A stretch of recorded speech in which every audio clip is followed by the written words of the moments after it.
আসসালামু আলাইকুম, welcome back to my channel Papiya's daily vlog আর আমার Facebook page Italy life with Adnan's mom. আজকে আপনাদের সাথে শেয়ার করব গাজরের লাড্ডু। শীতকালে গাজর বেশি পাওয়া গেলেও সারা বছর কম বেশি পাওয়া যায়। গাজর দিয়ে নানা রকম আইটেমের পাশাপাশি মজাদার একটি ডেজার্ট আইটেমও বানানো যায়, সেটা হলো গাজরের লাড্ডু।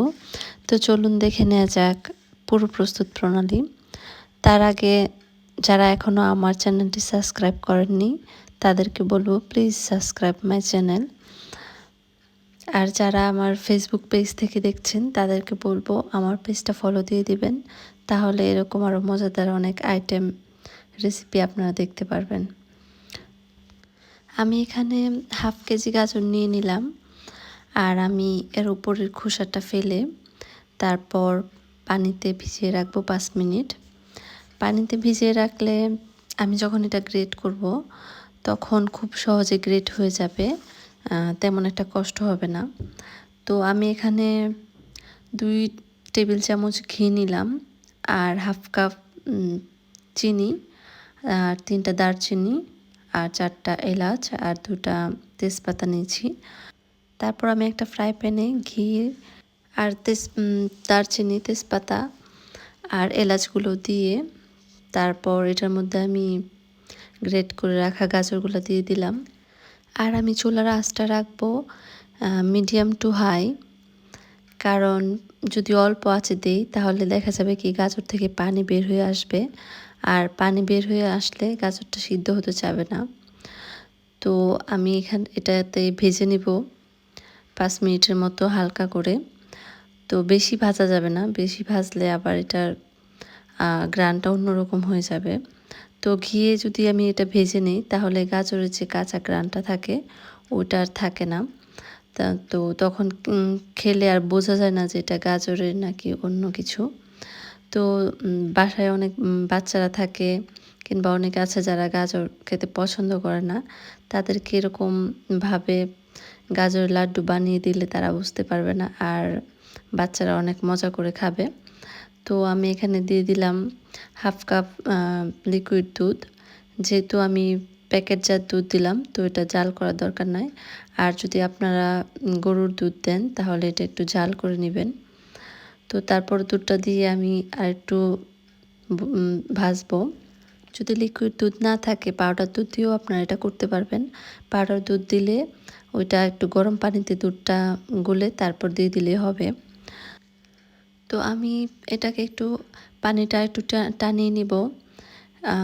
যতক্ষণ পানিটা না টানছে ততক্ষণ আমি এটাকে জাল করব। তো চুলার আঁচটা মিডিয়াম হাইয়ে রাখবো।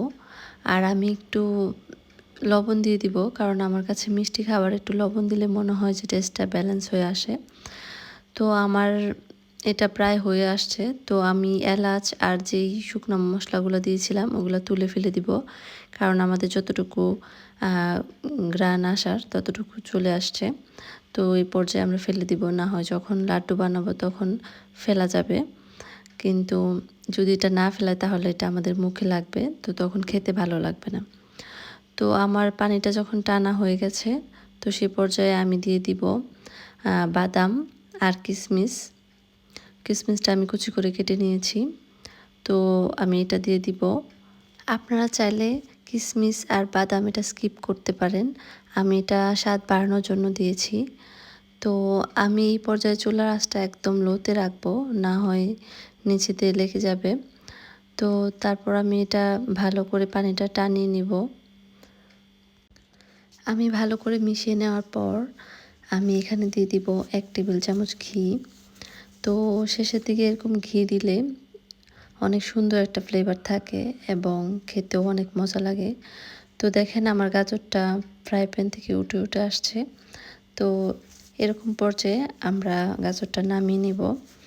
তো আমি হালকা একটু ঠান্ডা করে তারপর লাড্ডু শেপ দিয়ে নিব। আর আমার হাতটা ভালো করে ধুয়ে তারপর হাতের মধ্যে অল্প একটু ঘি মিশিয়ে তারপর আমি এটা শেপ দিব, তাহলে আর এটার শেপ নষ্ট হবে না।